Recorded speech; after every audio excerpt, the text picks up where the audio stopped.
কথা নহয় গতিকে আপোনালোক সকলোলৈকে মোৰ ফালৰ পৰা মানে সেৱা জনাইছোঁ।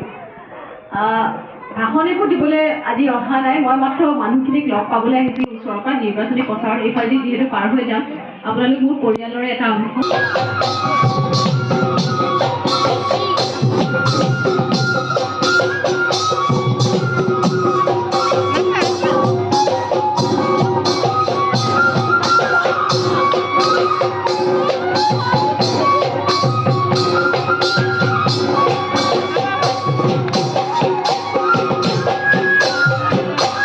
আগতীয়া বিহু উদযাপন কৰিলোঁ ইয়াতে, খুব ভাল লাগিছে।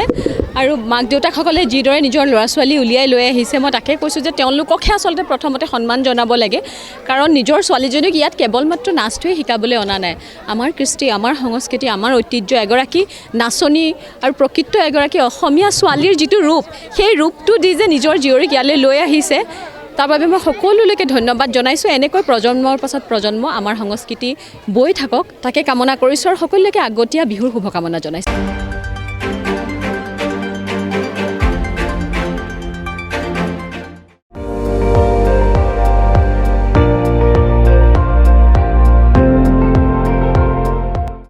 আপুনি চাই আছে ND24, সৰ্বশ্ৰেষ্ঠ নহয় সৰ্বোত্তমৰ দৌৰত।